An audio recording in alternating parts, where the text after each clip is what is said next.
Hi everyone. Today I am really just playing. I wanted to have an exercise in wet and wet and wet on dry. And I saw at Michael's on one of their advertisements or something, they had these fun little citrus slices. And I thought it would be a fun practice in wet and wet. So I think what I'm going to do is kind of like an orange or grapefruit, a lemon, and a lime, because I think those colors are so pretty together. They are, let's just pull out our color wheel here for a minute. So they're actually next to each other. So I'm going to use this orange, this yellow, and yellow green. So those would be called your analogous colors because they're right next to each other. So what that's going to mean is when you use that type of color palette, it's very soothing, it's very flows together, it's not contrasting, there's not a lot of pop, it's just a pretty gentle palette to work with. So let's go ahead and get started. I think today I'll switch between my number 8 Velvet Touch. You can also, if you have those Degatos, which are great, you get a whole set of rounds for maybe $15. So you can use that one, or I'm going to be using my 8 Velvet Touch, which I love because of the way it feels, and it's got the short handle. I might even use this long round 6, which I also love. Those are really my two brushes I use the most. So let's go ahead and get started. I think I'm going to start with this one because that way it's not in the way of my hand. So let's go ahead and start that one. And this will be like a orange or a grapefruit type color. So it'll have some pinks, some oranges, maybe some yellows. What I will use is, you could use your Quin Magenta, which as you know is my favorite color. That's a ruby red there. You could really use whatever color you want. I think actually what I'm going to play with is this one here, which is in my MieLiang palette, but you can certainly use your Winsor Newton. And Winsor Newton, that would be equivalent to your Quin Magenta. And let me get you the color for the MieLiang palette, which as you know I love. And I'm using a lot these days because it's a nice, affordable option to the Winsor Newtons. If you haven't got this and you're painting a lot, this is an excellent, excellent palette. It's under $20 and you get a ton of pre-mixed colors. I really love it. The colors are real creamy and it's very affordable. Okay, in your MieLiang palette then, I'm using the Rose Red, which is, as I said, that kind of Quin Magenta. And let me get some Cad Yellow and some Cad Orange here since we're doing citruses. So I'll just fill this up with some Cad Yellows. When you're working wet and wet, you want to make sure you have your paints pre-mixed, because if you don't, while you're trying to get some more paint in your palette ready to go, your painting could actually dry and then you're not going to get that wet and wet effect. The other color, since I'll make one of these a lime, is going to be in the MieLiang palette. This would be yellow green. There you go. And you could certainly make this color in your Winsor Newtons by mixing like a hooker's green with maybe some yellow. And then I think that's all the colors I'll be using. Okay, I'm gonna start with this one, and that will be that grapefruity color. I'm gonna go in, this is wet on dry.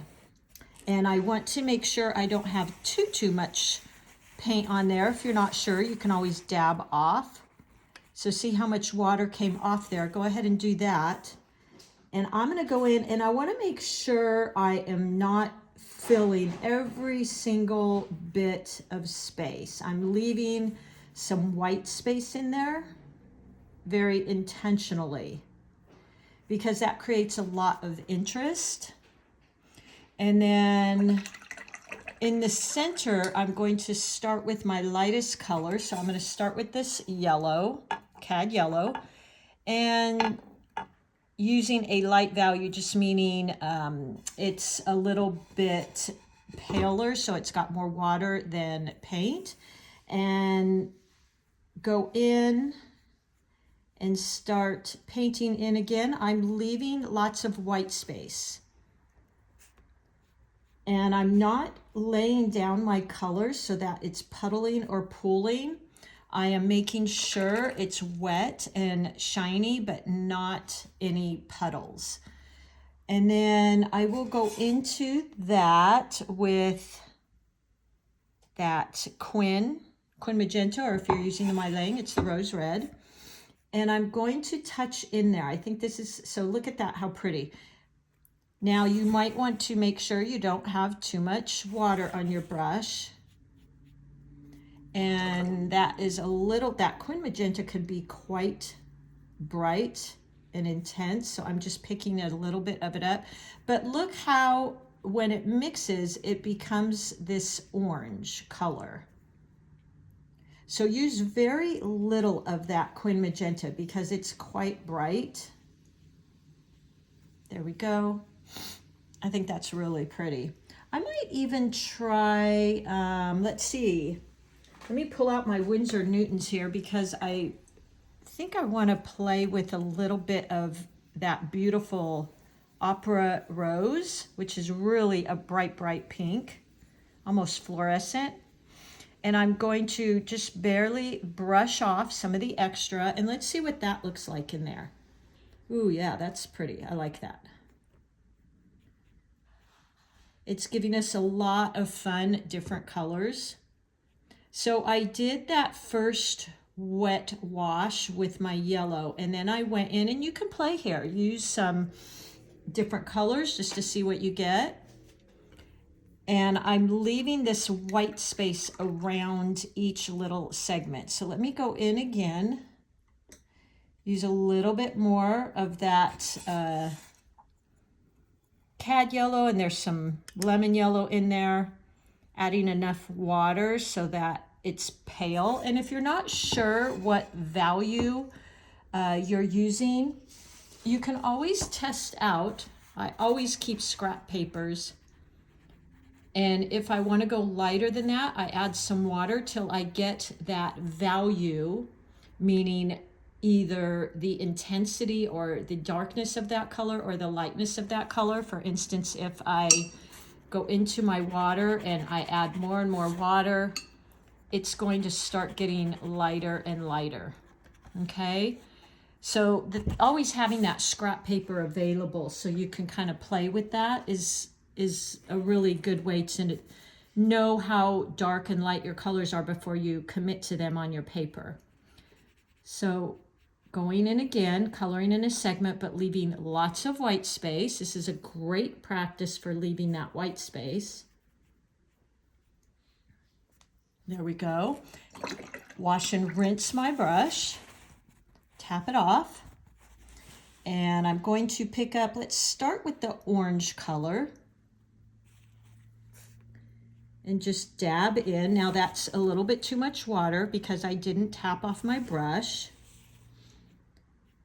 And let's spread that around like that. Maybe a little bit in this one.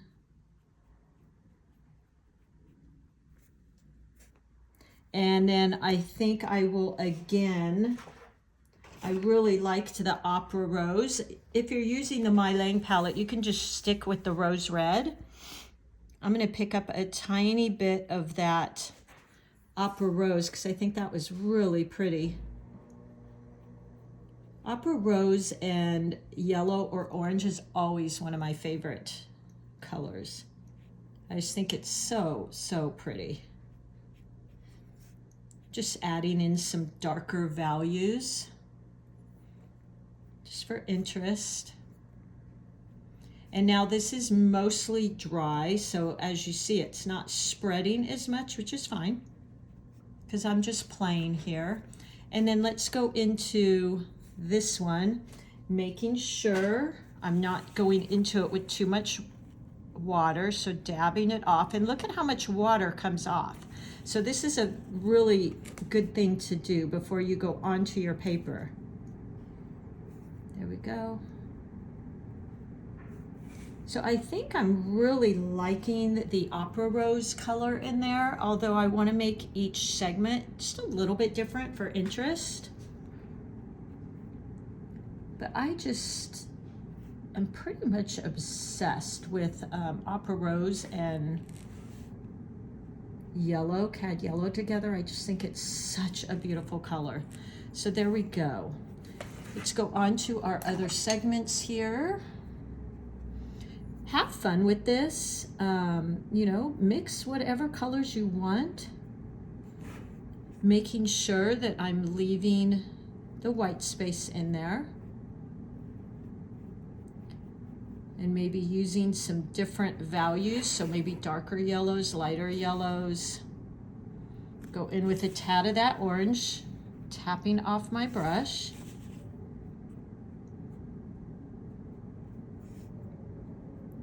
And just playing, seeing what you get. And that's really why I wanted to do this exercise, because I just wanted to play and mix some colors together. There we go. I could even leave it just like that. This one, I think what I'll do is make that a lemon. So wash and rinse my brush and go into my lemon yellow, which is in Winsor Newton, and I believe in MeiLiang it's also called lemon yellow. And let's just go in and again color in that rind, but notice I'm leaving a lot of white space in there for interest. See how interesting that is?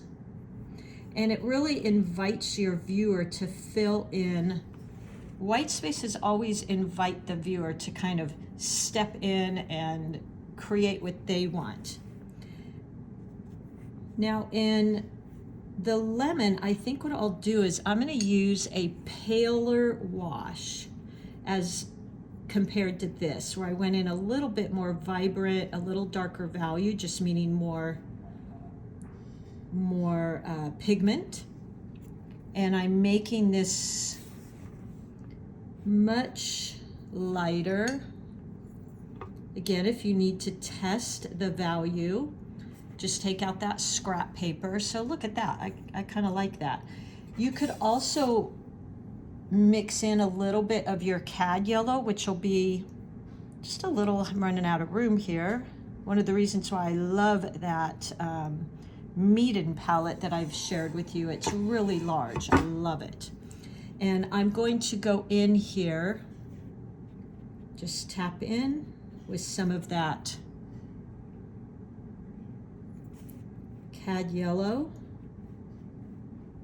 just to give it some little bit of depth, I guess, like that.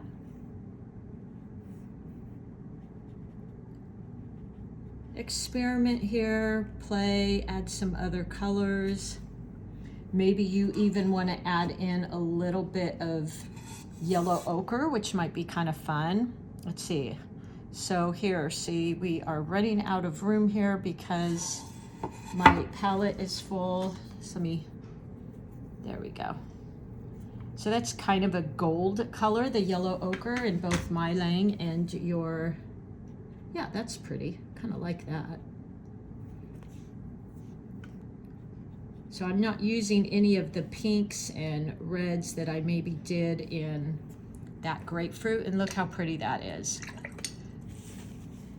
Let me start over here and color in these with a very pale wash of my lemon yellow. I'm actually painting lemons, so that made it easy. There we go, but definitely play with your different values. Maybe some segments are darker, some are lighter. Wash and rinse my brush, and then I will pick up some of my Cad yellow and just go in here, kind of plain. Look how fun this is. This is just simple little lemons, and look how fun it is, and what a great exercise to get used to working wet and wet. I think that's really pretty. Can add in some of that gold if I want. Yellow ochre in Winsor Newton and in MeiLiang. And let's do our last two little sections here. Starting first with that wash. Got too much liquid there, so make sure. Look how much came off.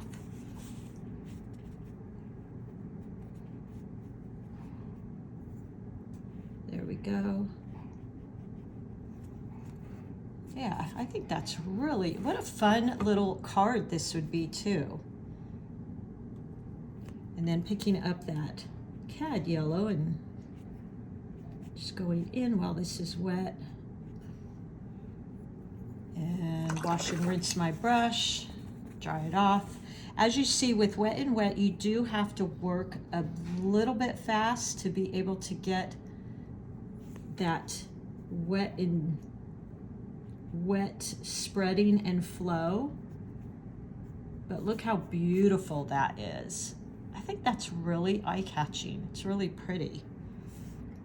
I could even go into the rind and add in just a little bit of that gold. It really would have been pretty if I did that while it was wet. Maybe I can wet this a little bit. Not really liking the gold so much, but that's okay. So when I did that rind, I kind of wish I would have done it while it was wet. Go back in and wash and rinse my brush and maybe wet this a bit. And then pick up some of that gold and just touch in here and there. Yeah, just create so much interest. And our last little one here will be a lime. So I'm going to paint the rind more of a sap green. Normally I use sap green and olive green mixed most of the time, but this time I'm using the Winsor Newton is sap green and the MieLiang is tree green. And let's just go in. Look how that really looks like a lime, doesn't it? Let's go in here.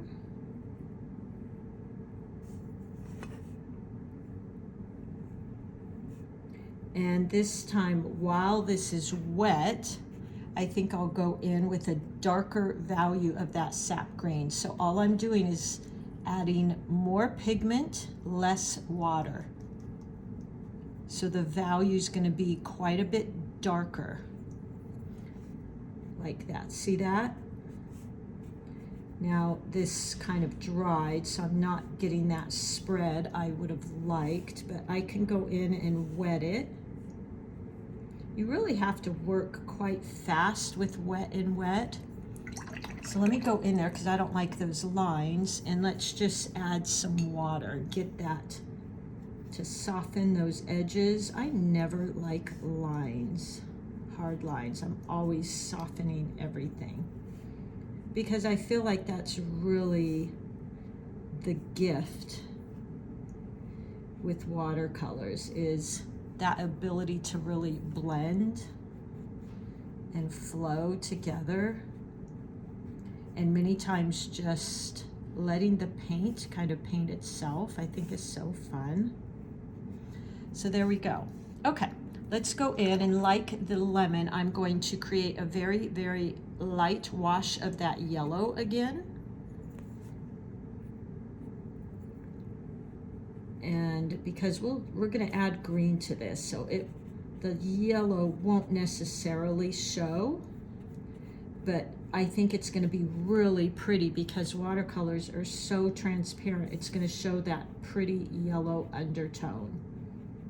So look at how light that wash is. Now I'm gonna go in with in MieLiang, it's yellow green. in your Winsor Newtons. There's probably a green you could buy made like that already, but I would probably just take my sap green and add some lemon yellow to it. Look how beautiful that is. I think that's really, really pretty. Ah, you guys, this is, I know I say this all the time, but I just love watercolors for these qualities. It's so fun to paint with and so fun to see how paints flow together. Look at how beautiful. We'll go in again and color in. And I'm leaving this white space between each segment, if you can see that.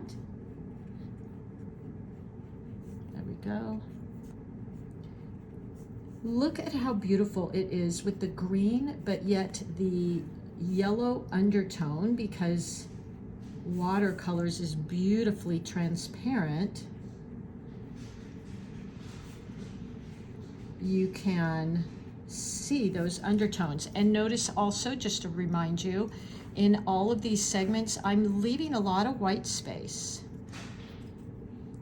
Go into that green, maybe add a little bit more water, not to leave more water on your brush, but just to dilute the color. And then I'm just going to touch in, let it do its, look at how pretty. I even got these kind of touched each other, but you know what? I'm fine with that. I think it's awfully pretty. And I'm trying to vary, so I'm not making each segment exactly the same. Some have more green, some have less green. Look how cute. That would be the cutest little card. I make these little cards. Let me grab one for you if I can. 1 second.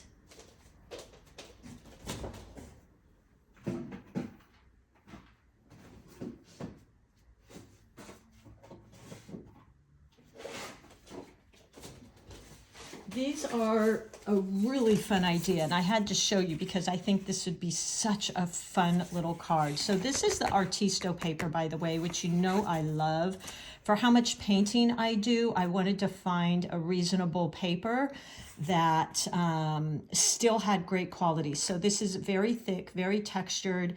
It's all spiral bound, so I can keep these, or if I wanted to give this to somebody, it's perforated.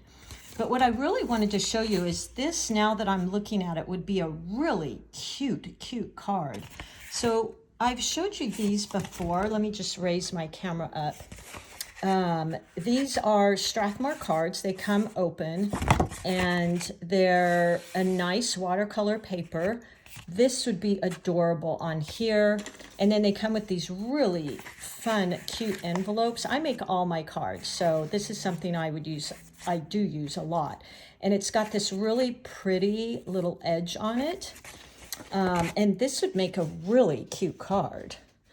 So there we go. This was just a fun little exercise for you guys to inspire you to play with that wet and wet, get used to how it flows, play with your values. So some are more water, less water, darker, lighter values.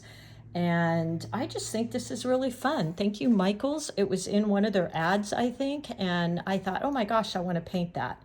So there you go, everybody. I will list my supplies down below. And if you have any questions, just give me a call. I hope you enjoyed this. I hope it was fun. I thought it was a light, fun exercise. And at the same time, I'll link these for you. I'll get you that link on Amazon for these fun little cards. If you're like me and you love to make your own cards, I mean, how fun would that be as a card? And you could write Happy Summer or what have you. It'd even be a cute invitation. All right, everybody, have fun. I hope you enjoyed that, and I will talk to you all soon. All right, thank you.